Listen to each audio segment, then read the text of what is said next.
Frohe Weihnachten. That's how you say Merry Christmas in German. My name is Markus and I'm from Germany, so I'm going to be telling you a little bit about German Christmas today. You just finished the first paragraph of your little booklet, just like I did, and I wanted to clarify and tell you a little bit more about these things. So Christmas in Germany, when we celebrate it, is a very special holiday. Especially for me as a kid, when I was growing up, I really liked the time before Christmas because, just as you read in your little paragraph, we celebrate with a little advent calendar, and I just happen to have one right here. This is an advent calendar in Germany, and as a kid I loved this advent calendar because every morning when I got up out of bed, I started looking for the little door that was designated for that day. And I will do that right now. So right here, this is number 3, and as I open this, there's a little chocolate behind this door that is meant for this day. And that's why I love the Christmas, or the time leading up to Christmas, because every day as I opened this door, I got a little chocolate from it. I also wanted to correct one of the things in this article. Here in this article, it talks about Germans making gingerbread houses. That's a little inaccurate. While we do have gingerbread cookies for the Christmas season, we don't really make gingerbread cookies. That's more of a thing you do here in America. Are there any questions that you have? So in the paragraph, it talks about the Advent. Will you talk a little bit more about the time of year and how it's more than just a time? So in the season leading up to Christ's birth, we call the 4 Sundays before Christmas the 4 Advents. And an Advent is basically the time when Christ, or the time leading up to Christ coming to the earth. So on the first Advent we light 1 candle, and then on the second Advent we light a second candle, with the first one still being lit, and we just increase the amount of candles until we get to the 4th Advent. We have 4 candles lit. Awesome, thanks. You're welcome. So the next paragraph, which you just read, talks about St. Nicholas Day. St. Nicholas Day, for me as a kid, is just as special of a holiday as all the other holidays which happen every year. St. Nicholas Day is very special for me because you get a lot of candy and you get some gifts usually, and those are gifts you get before Christmas. For St. Nicholas Day, just as you read in this paragraph, we have to clean our shoes very, very clean. Usually those are our winter boots. And we try to find the largest winter boots that we can find that fit the most candy, the most gifts into them. We clean those and then we set those out in front of our doors. So every year, before that day, I clean my shoes as a kid. I set them out in front of my door, and then St. Nicholas would bring me candy, or would bring me gifts for St. Nicholas Day and deliver those into my shoes. Marcus, is it like your bedroom door? Is it the front door to your house? What door do you put the shoes at? So it really doesn't matter that much. There are some years where I put it out in front of my bedroom door. There are other years where I put it just in front of the door of our house, but it didn't matter that much. So here in the United States, we talk about how Santa checks his list twice, and if we're good, then we'll get presents and gifts, and if we're bad, then we get coal, like in our stockings. Is that how it kind of is? The shoes is like the stockings that we hang? Yeah, that's kind of like that actually. So while I've never had coal in my shoes, my parents always warned me that if I wouldn't clean my shoes and if I was a little naughty that year, that Servant Rupert would deliver coals in my shoes. So who is Servant Rupert in comparison to St. Nicholas? So Servant Rupert is the evil version of St. Nicholas. Interesting. Okay. So the third paragraph, which you just read and finished, talks about the German Christmas tree and its origin in Germany. That's very accurate. There are very many stories about the Christmas tree, and one of my favorite stories about the Christmas tree is a story my dad reads very often on Christmas.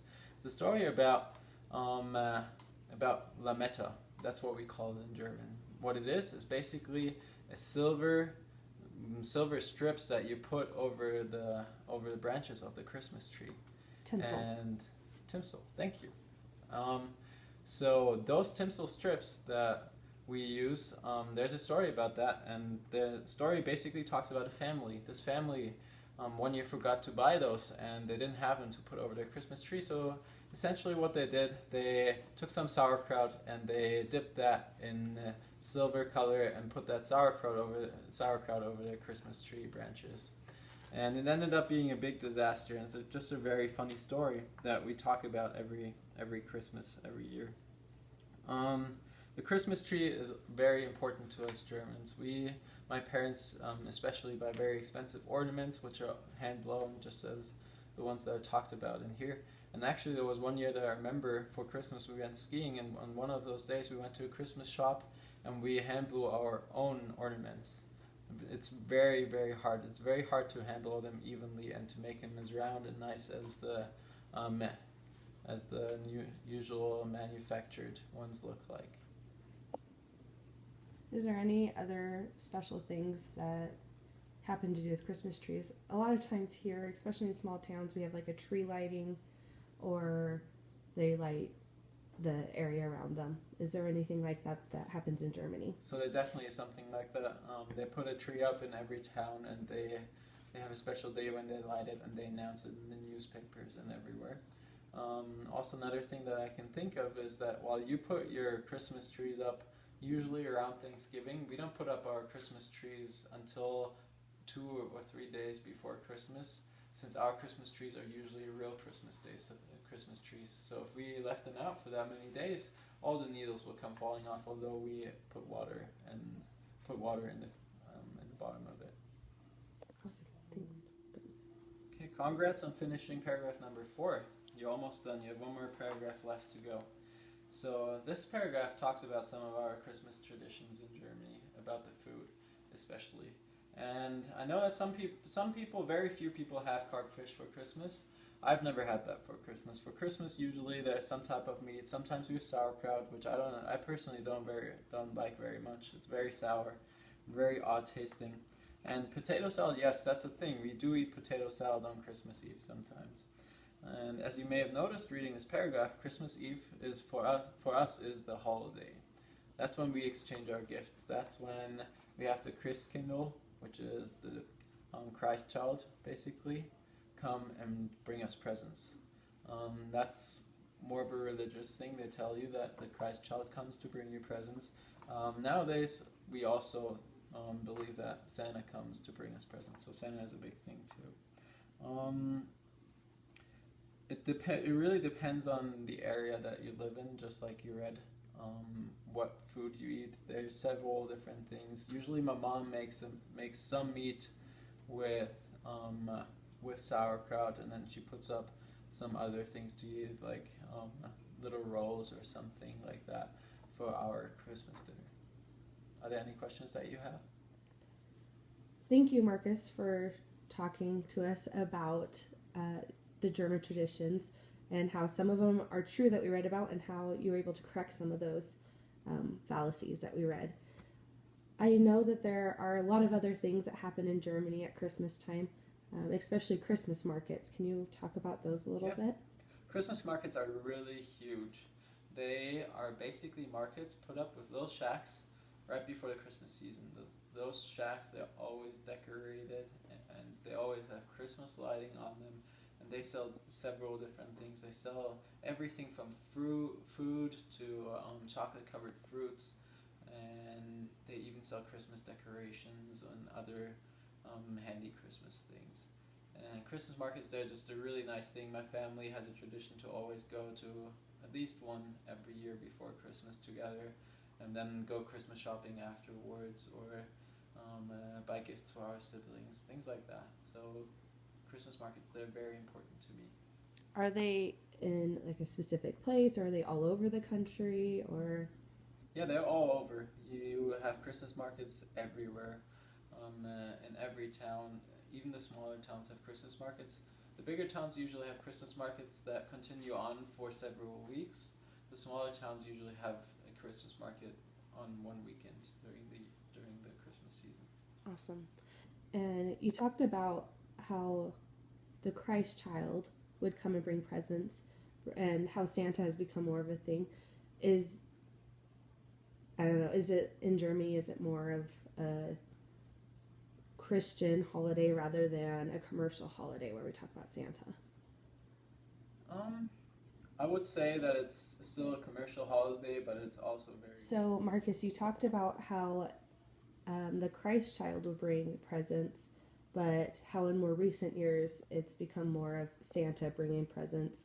How has that changed from being a Christian holiday to a more commercial holiday? So, Christmas for us is a commercial holiday. It's a time of gift giving and gift buying. So, it's very much like your Christmas here in the States. But at the same time, Christmas is also a very Christ-centered time for us. As we talked about before, we have the Advents leading up to it, reminding us of the birth of the Christ child. And we also have different Christmas traditions that we do. In my family, although we're not Catholic, we always go to a Catholic Christmas Mass on Christmas Eve, which has very much to do with Christmas traditions and a lot of Christmas singing, singing in church, and a lot of other things that the Catholics do for Christmas. And it's always very interesting to watch because it's very different to anything I ever experienced in church, but it just helps me to get my mind more in a Christmas spirit setting. Awesome. Have you experienced Christmas in the United States? Yes, I have.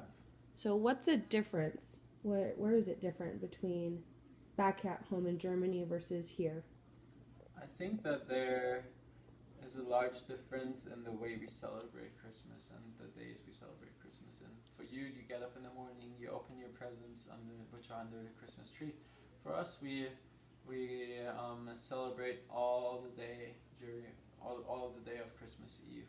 My family, we get together, we sing songs, we read the Christmas story, and then we later in the day open our presents which are under the Christmas tree. For you oftentimes do that on the 24th, but other families, they also do it on the 25th after opening the presents.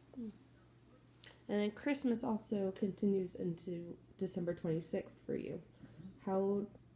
What happens on the 26th? What do you do? So the 25th and the 26th, they're public holidays. So most people have time off of work on those days as well as on Christmas Eve on the 24th. So on those days we usually have very nice dinners as well that are prepared those days, and then we just have time to relax, spend time with family, watching Christmas movies, talking to each other, and it's a very, very festive time. Awesome. Thank you. Is there anything else about Christmas in Germany that you'd like to talk about?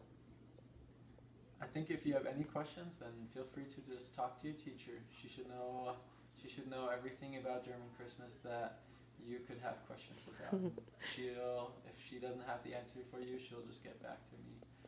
Thank you so much for listening, and frohe Weihnachten.